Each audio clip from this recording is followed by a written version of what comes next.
Hey, what's going on, guys? Flickiify here, back again with another Kaiserslautern career mode episode. Today, we've got episode number 8, and we're going to start the episode off by trying to add DeAndre Yedlin to the club.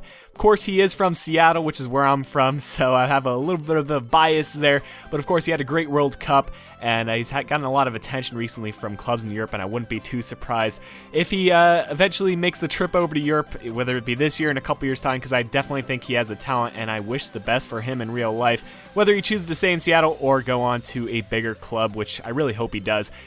So others can see how talented he really is. But he's actually pretty cheap right now, only about $1 million, and we've got a lot of offers for Bunyaku. He's currently the leading assist leader in the second Bundesliga, and West Brom came in with an offer for 1.5, and I said, you got to give me 2.5. And if I'm able to get that much for him, then I'd be extremely happy, because he's 30 years old, which means he's going to start declining in value, whether it be this year or the next year. And his real value is only 1.7. So if I can get for anything over his real value, I would be extremely happy with that, because we can bring in better talent. And West Brom reviewed it, and they said they're fine with that. So I am fine with that, and we're going to try to be adding him to the club. And we're also going to be adding DeAndre Yedlin to the club as another right back. So we have plenty of them. We have Callum Chambers. We have DeAndre Yedlin now, and we've got Zimmer, and just plenty of options there. So I think we're pretty set on defense. We also have Nathan Ake, who we signed at the start of the year. But our first match in today's episode will be against Union Berlin. Here you can check out the league table. We're sitting 4th place right now, 8 points behind 1860 Munich, but they do have a game ahead of us, so realistically speaking, if we win, they'll only be 5 points ahead of us, which is very manageable, and we can definitely catch up with them by the end of the season.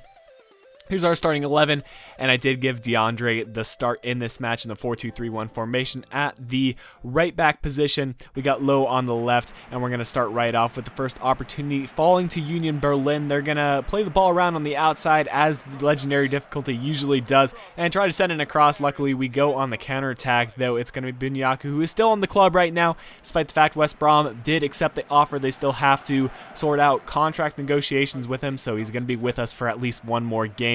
Matt Moore will send in the cross, though, and here the center attacking mid is going to play it off to Gnabry, who, that was a nice bit of passing right there, and it was a good shot by him, but the keeper was able to hit that one out for a corner kick. But Bunyaku's going to find our center attacking mid. I can never pronounce his name. If you guys are able to pronounce his name, leave a comment, and I won't call him our center attacking mid anymore, but rather I will call him by his real name if I ever do figure out how to pronounce it.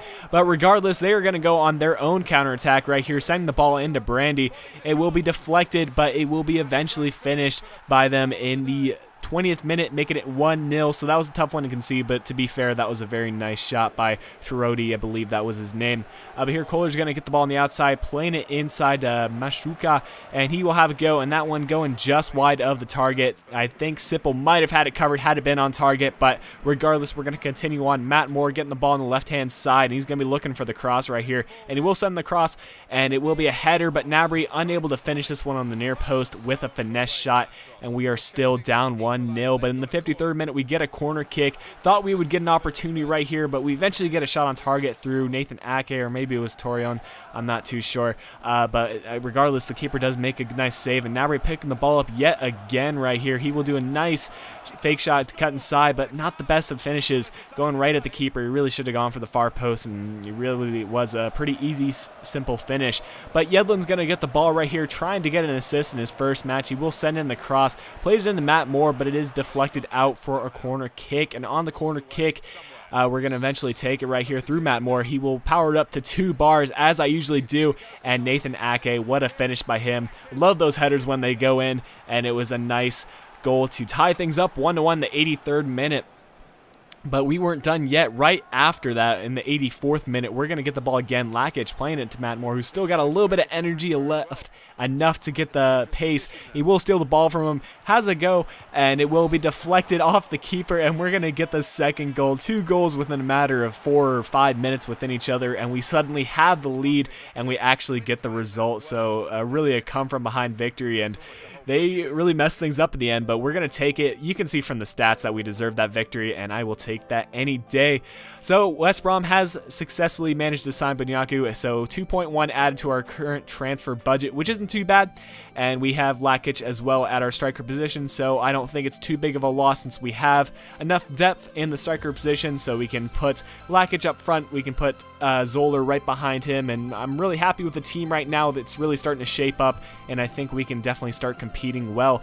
There you can see we're sitting second place, which is also really nice, and if we can just continue our form, we will eventually be first place as long as we continue getting good results like the one in the previous match. Zoller got the start at the striker position in this match, but in future matches I believe I do put Lakic up front because he truly is a striker in this 4-2-3-1 position. That's how you got to play. You have to have a big guy up front so he can finish those headers, but Zoller is a very nice player as well. Here a nice bit of passing right here, a back heel to set it up. Jensen's going to have it go in the near post, but it was Horn who made a good save in the 10th minute.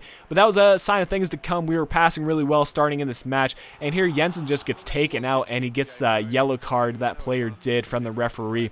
And that was a clear yellow card by Lehmann. I mean, it was not a good tackle, but on the ensuing free kick, it's going to be Jensen, a nice dummy to create some space, and look at that for a finish. We're going to see the replay for that in a couple seconds, but it was really a nice long shot by him, and any kind of player that can finish like that, whether it be in the 70s or a high-rated player in the 80s, it's always good to have in the club. Here you can see a nice dummy to create the space, has a touch, then has a go, and it was just a nice finish. Not much the keeper can do about that one. It just dipped right on down, and a couple nice camera angles for you guys to watch that replay. But I'm really happy with him in the CDM position, and I love having CDMs that can do long shots like that one because it just adds another thing to your club and another way that you can score goals.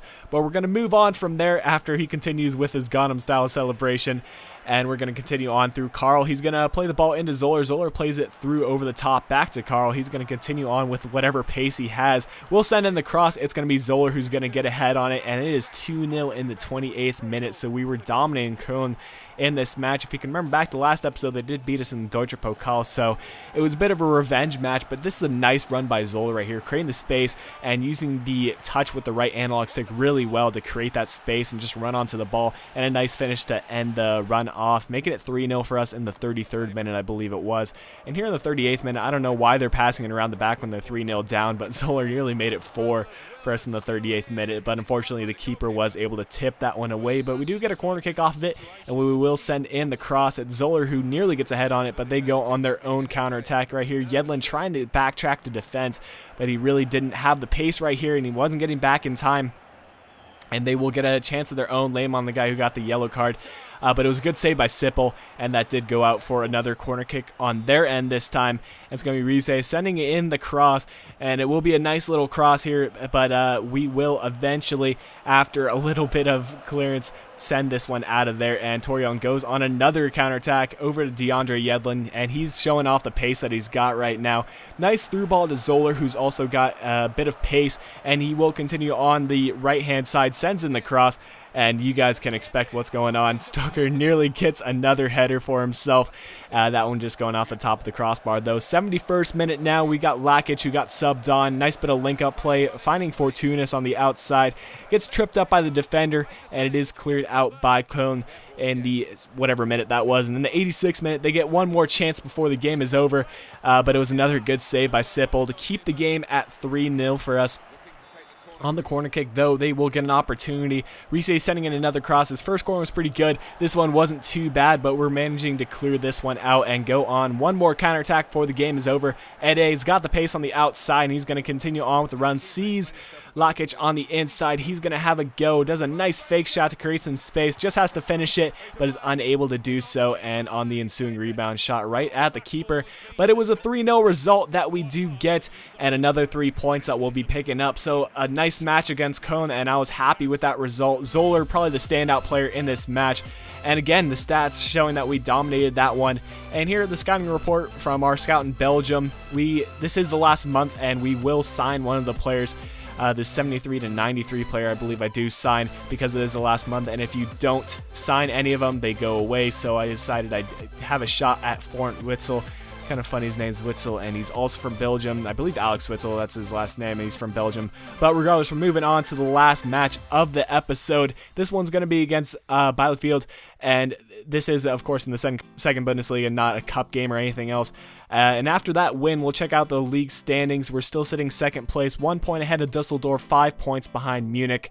So we just got to continue getting results and hoping Munich does lose one eventually so we can gain a little bit of ground from them.